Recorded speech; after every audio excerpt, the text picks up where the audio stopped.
we're working off of two verses. Romans 12:2, do not conform to the pattern of this world, but be transformed by the renewing of your mind.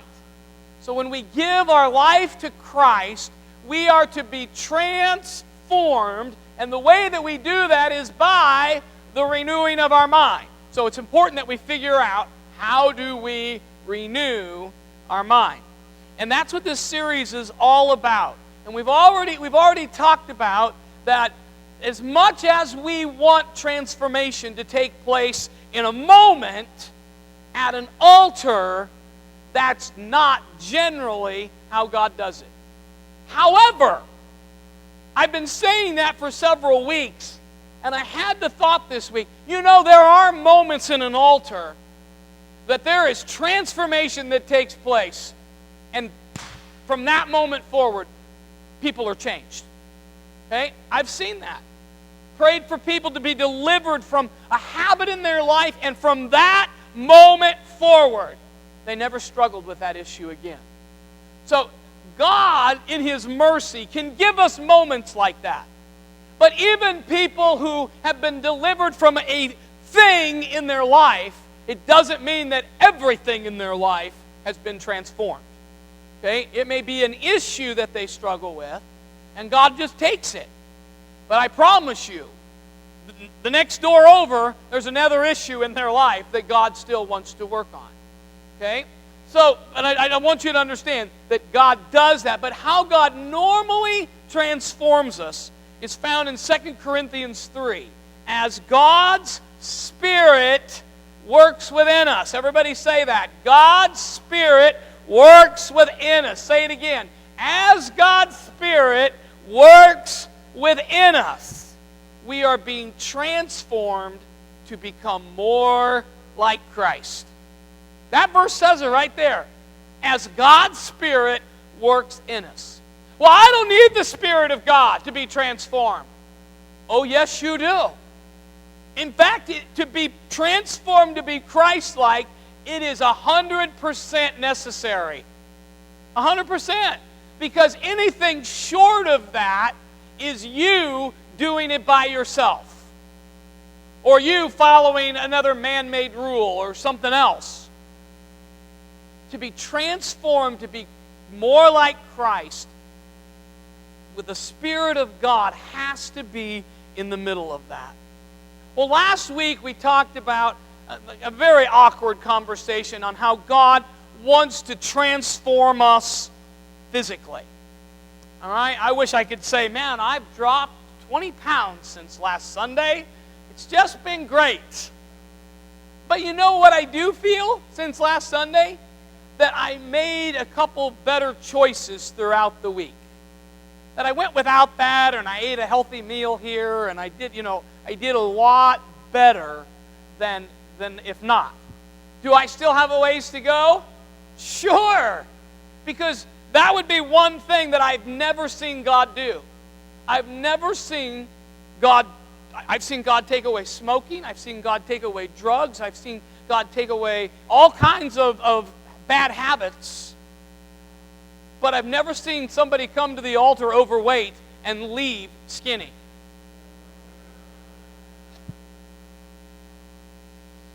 Lord, start with me. Let me be the first. Wouldn't we like that? That would be great.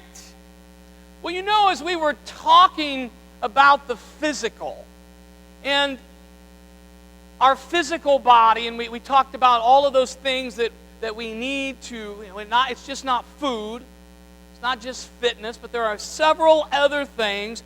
We need to have friends who are involved in that process encouraging us. We need to have the right focus, and we need to have faith that God is going to help us do that. But this week, as I've had several conversations with people, it seems that God has put people in my path this week who have been incredibly stressed out. I mean, stressed out. Have you ever been stressed out? I'm the only one who hasn't. That's great.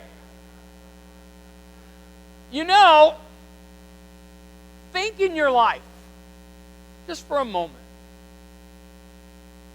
is there one moment that just, when you think of being stressed out, that there was a time that it wasn't just a stressed out day, but you were going through a time that was just incredible stress. You went to bed stressed out. You woke up in the morning, it was still there. You went to bed that night, it's still there. The next morning, it's there. And it just waged you. It just taxed you. Have you ever had so much stress in your life that was so constant and so bombarding your life that you physically got sick? Stress attacks us, and if it can continue, it will physically drain us. And when it physically drains us, we can take on physical ailments and actually become sick. So today I want us to look at another way to stay physically fit. And it may not be that I'm talking about let's do 5 more jumping jacks, 4 more, 3 more, 2 more, no more, okay? But looking at something that is constantly bombarding us, and that's stress. See, whenever your body feels threatened by something, whether it's emotional or physical or spiritual or mental, stress responses take place in your life. Your blood pressure goes up. Your pulse quickens. Adrenaline shoots into your body. And there's all kinds of other physical things that take place. Now, there's nothing wrong with that. In fact, sometimes it's really good. Okay, you're standing on the side of the road, a truck loses control and starts coming right at you, and very quickly, you get this sudden burst of energy that gets you out of the path of that moving truck. You're like, man, how did I even do that? How did I get from here to there? I don't even know. That was that little bit of extra energy, and then that moment, it's a good thing. But the problem is when we allow stress to become chronic, where it never stops attacking our body. Statistics tell us that most Americans are now living under chronic stress. Would you agree with that? As you look around this world, people are incredibly stressed out. Well, that's what I want us to deal with today.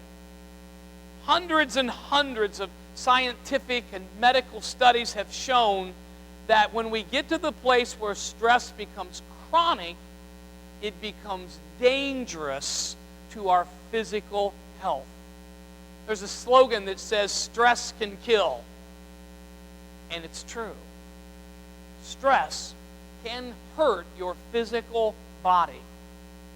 So what I want us to do today is specifically look at this area of stress and what the Bible has to say about it. You say, well, the Bible has to say about stress. I've never read the Bible and found the word stress.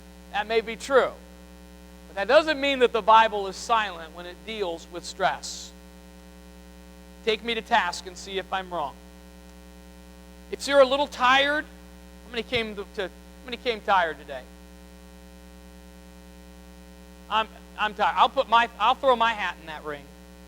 Okay? Jeff came Friday night. He got here late in the afternoon. We worked till into the evening. I went home and had the thought, boy, if I could get my message all done tonight, then I could paint tomorrow, because I really wanted to get that done. And so I worked till about 1 o'clock on my message that next morning, got up about 7 o'clock, got to the church in just a few minutes, and began to work. I got home last night at about 10:15. That's a long day. Long day. I know what it is to be tired and keep moving. I know what it is to be worn out. I know that I'm going to take the next few days and I'm going to this conference where I get to kick back and I get to hang out with 500 retired people who have all given their retirement to go and help people. It's a wonderful place to be. So Tom's going to come down on Tuesday and witness it. So I have a witness of just how wonderful it really is. But if you're worn out, if you're stressed out, if you're tired, you picked a good Sunday to come to church. I can tell you, this is the first message in 30 years of ministry that I believe I've ever preached on stress. And I've struggled with it all week long. Because I am not an expert on how to deal with stress. Oh, I'm not an expert on being physically fit. That doesn't mean that the Bible doesn't have anything to say about that. So we're going to stick to the Word of God, stick to that. But before we're going to look at Psalm 23, and if you have your Bible, you can turn there. But before we get to Psalm 23, I want to identify 7 of the most common sources of stress in the modern life. The first is worry. How many are worriers? Yep, okay, so honest admission.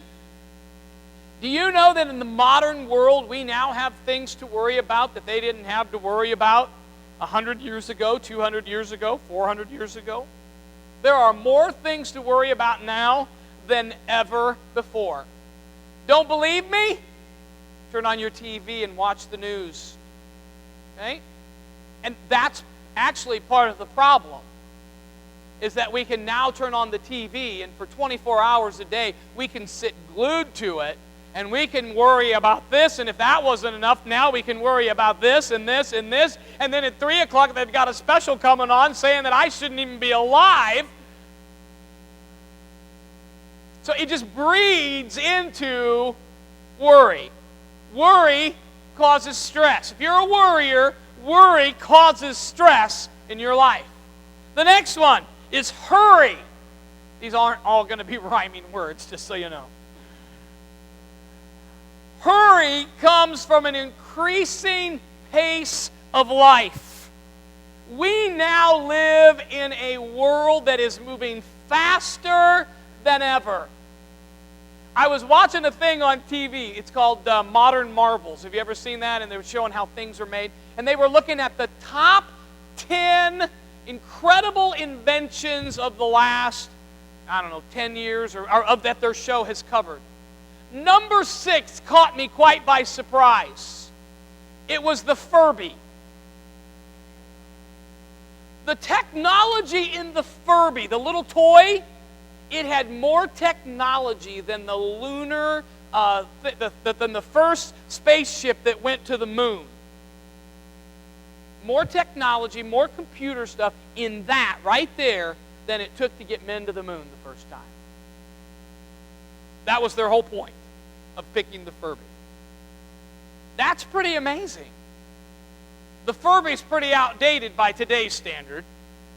And we now have computers that if it doesn't go even fast, quick, man, I need to get a new computer. This one's really slow. I've had it for 6 months. It's out of date. Everything is moving faster, and hurry causes stress in our life. The third modern stress is crowds. Now, we don't live in urban areas, but part of the reason that so much stress is in our world is because more people are now living in cities than ever before. In 1800, there was only one city in the world that had 1 million people in it. That was the city of London. Okay, today, there are over 500 cities that have over 1 million. Mexico City has 37 million people in it. Thousands and thousands of cities have over 500,000 people in them. And this crowding, this urbanness creates stress in people's lives. I was actually reading this study, and I didn't include it, but it was talking about the amount of time that people are waiting for transportation in cities. And it is literally billions and billions and billions of hours that city people are waiting to get from point A to point B, and they were talking about how that brings stress into their lives because they're being unproductive during that time. Fourth one, multiple choice or indecision. Fourth stress, indecision. We live in a multiple choice world. Okay, it used to be you go to the store and you bought Colgate toothpaste, Crest toothpaste. Now you can go to any aisle in the store and you have choices. Which deodorant is going to make women come out of the ocean and be attracted to me? Okay? Pretty sure I told the story that when David was young that he had seen that commercial, that spray you put on, and it was like a week later, all of a sudden, he had this spray. All these women were coming out of the ocean, just crawling out of the ocean to find that guy. But we have choices in everything. Do you know that more choices leads to indecision, and indecision leads to stress?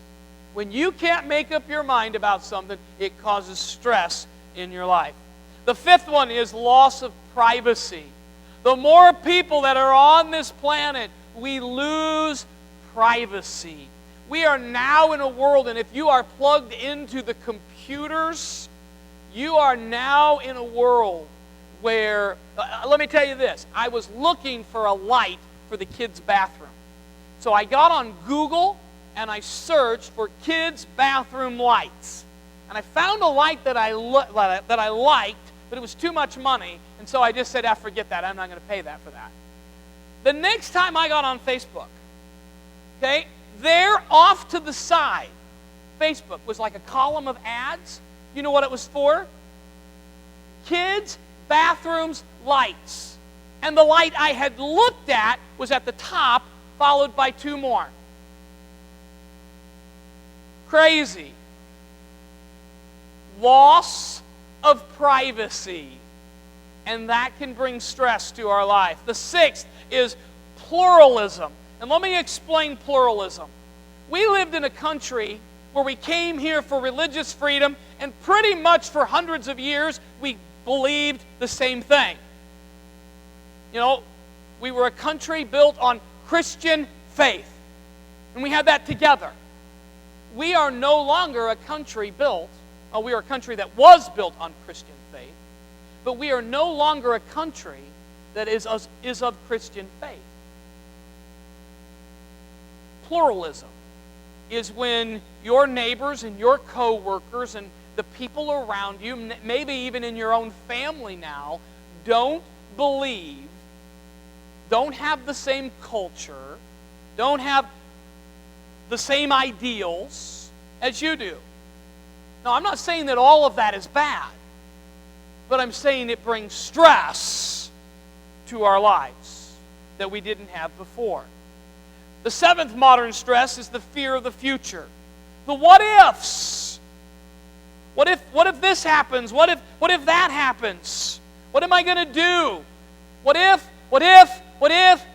And people can be paralyzed in the present because of fear of what may happen tomorrow. If I do this, well, what if? What if I'm not successful? What if it doesn't work out the way I want? I probably just better stay home in my cave. I better not try that. I better not. And fear of the future can be paralyzing and bring stress to our lives. Now, today we're going to look at the 23rd Psalm, because all of the antidotes to these 7 things, I believe, are in the 23rd Psalm.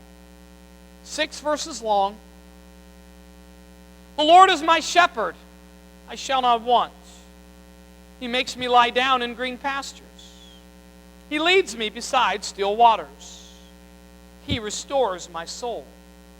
He leads me in paths of righteousness for His name's sake. Even though I walk through the valley of the shadow of death, I will fear no evil, for You are with me. Your rod and Your staff, they comfort me. You prepare a table before me in the presence of mine enemies, and You anoint my head with oil, my cup overflows. Surely goodness and mercy shall follow me all the days of my life, and I shall dwell in the house of the Lord forever. That is considered the most beautiful psalm in the Bible. And it's not by accident that that psalm that David wrote on the hills of Judea, have brought comfort to people for over 3,000 years now. And when you really dig into it and you understand some of the metaphors, it's going to help us keep our stress under control. All right? Let's have a look at this. First of all, how many would like to be healthier? Raise your hand. If you'd like to be healthier. If you got it all together, that's good. You're the package. You are the complete package. That's great. The rest of us. Proverbs 14:30. Peace of mind makes the body healthy. It's not always what you eat that makes you unhealthy. Sometimes it's what's eating you that makes you unhealthy. So we've got to figure out how to raise this peace of mind in our lives.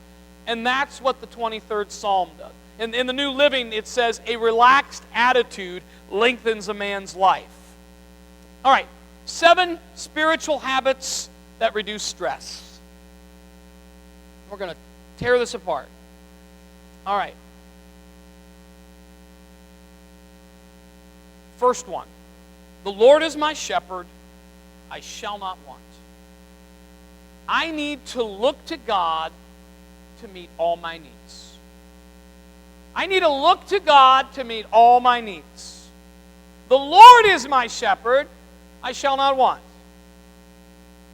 I look to God, He's going to take care of me, and that can calm me, put me in the right frame of mind.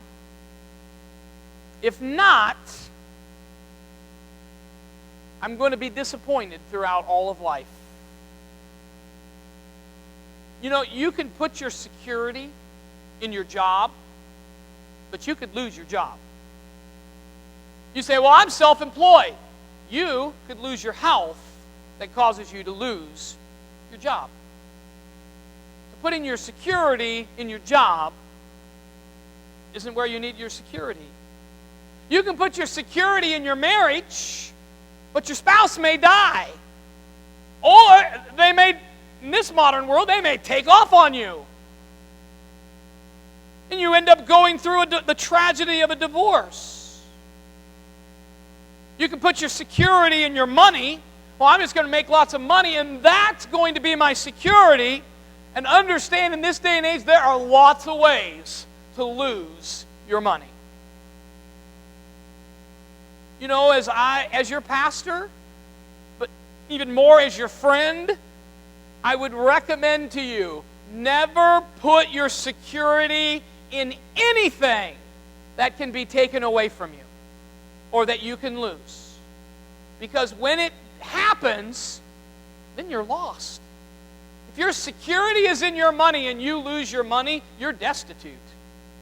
If your security is in that relationship of marriage and they walk out the door or they pass away, you're left destitute. Because that's where all your security was in that. We need to learn to put our security in God and Him alone, that He's the one that's going to take care of us. He's the one that's going to meet our needs. Romans 8:32 says, He who did not spare His own Son, but gave Him up for all of us, how will He not also, along with Him, referring to Jesus, graciously give us all things? Here's the translation of that. God loved you so much, He sent Jesus to take care of you, to take care of your sin problem. And if He loves you so much to take care of your sin problem, you can trust Him with everything else in your life. In fact, if you want to learn to make this affirmation in your life, every time you get to that stressful situation, the Lord is my shepherd. I shall not want. The Lord is my shepherd. He's going to provide. He's going to take care of me. I'm going to look to you to meet my needs. That is the bedrock of learning how to deal with stress. The second one comes from He makes me lie down in green pastures. And this is the hardest one for me. And some of you are going to say, yeah, this is the ouchy one for me. I need to obey God's instructions about rest. This book is filled with instructions on rest. We talked about this last week, keeping a Sabbath day of rest. He makes me lie down. So much of the stress in our lives comes from that hurried pace, always busy, always working, always feeling I can never get caught up. I got to tell you that yesterday, when I'm here painting, and I'm tooling right along, and I'm tired before I ever start, and I'm thinking, days of rest are coming, days of rest are coming. But I'm in my mind, I'm going over this message while I'm working. And I'm like, I am the poster child for this need in my life. There's always one more thing to do. I am a list guy.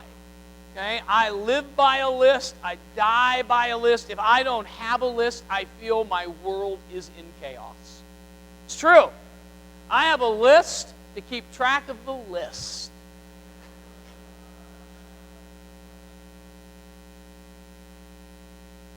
Always things to do. And in the middle of my to-do list are you. Because as a pastor, I can't tell you when it's time for you to go to the hospital or when it's time for you to have a crisis in your life. If I would say, don't! I can't tell you to let things not happen at 2 o'clock in the morning where you need to call. So in the middle of my list are all of these extra things that I know they're coming, but I don't know when. But it just adds more stress to my life. That's why God gave us a Sabbath. He made us to rest. You know, God only gives us so many years to live. So if God only gives us so many years to live, let's just say you get to live to be 100. Okay? God gives you 100 years. All good health. Let's just say it's all good health. 100 years of good health. 1/3 of your life is supposed to be, you're made to sleep 1/3 of your life. If God's only going to give us a short amount of time, why didn't He create us to just go nonstop? Why did He create us to need rest? I believe it all comes down to this. It is a picture of our reliance on Him. He didn't make us to be Superman or Superwoman. He made us frail. We need rest. He created our bodies to rejuvenate as we get rest. And we need that Sabbath rest. He wired it into His commandments, made it one of the commandments. Exodus 34:21, you have 6 days each week for your ordinary work, but on the 7th day you must stop working, even during the seasons of plowing and harvest. I read that the other day. Maybe I've never read that during harvest season before. But you know, and I've heard farmers say, it's harvest time, see ya. That's not scriptural, just so you know. But so that we just don't all point at farmers, there's an application here. If you're a tax person, your busy season is before April 15th. If you are a retailer working for Christmas season, your busy time starts in October through that season. He's saying whatever your busy season is, you still have to take time for rest. So what do? We look to God to meet our needs. The Lord is my shepherd. We obey His instructions about rest. He makes me lie down. And then the next one comes from the second verse. He makes me lie down in green pastures. He leads me beside still waters. He restores my soul. So the third one is I need to recharge my soul with beauty. I know I've never preached this in 30 years. Ever! Green pastures. Still waters. Oh, wait. We just got to do this. You need to close your eyes for a minute. You can do that. Green pastures. Where does that take you? It takes me to the middle of Iowa. Still waters. Oh, now I'm at Rodney's house, beside his little pond. A beautiful place. Have you ever thought why God made this world so beautiful? Sunsets, sunrises, flowers, vegetation, different landscapes. He could have made the earth like the moon. God created a planet with vibrant, beautiful colors. You know, He created man and He put him in the Garden of Eden. He made us to live in a garden. Beauty and allowing that into our life is an important part of relieving some of that stress. Beauty inspires. Beauty encourages. Beauty motivates. It stirs up positive emotions. Nature refreshes. If you're friends with Rodney, ask him to see his phone. This guy, am I not lying? If you look at his phone, the pictures on his phone, I was out hunting today, or I was out fishing today, or I was down by the lake today, or I was whatever. I stopped alongside the road today on my way to work to take a picture of this. He has more pictures of beautiful scenery that are all within a driving distance of here. You know why I've never preached this in 30 years? Because I struggle with this. I hate to travel. The thought today of getting in a car and driving even 2 hours, 15 minutes to Carlinville, I started dreading that yesterday. I don't. I just don't like to drive. But you know what I'm pretty convinced of? People who do like to drive take in the scenery. Probably what I need to do. Too much taking in the scenery. Can't keep his eye on the road. Gotcha. Right. Oh, he's just getting ready to take you to heaven. We need to add beauty into our life. Let me give you a few suggestions that I've tried to think of. Okay, how can I do this? As a person that this is not me. Okay? There are moments in my life when I'm paused enough to say, wow, that is really beautiful. That is really gorgeous. But I have not trained my eye to catch like Rodney does. I need that. Get outside every day and enjoy it. Find something outside. God created us to live in a garden. find a place to enjoy outside. Second, start your day with God, not the media. The air brakes just went on in this church. Have this thought.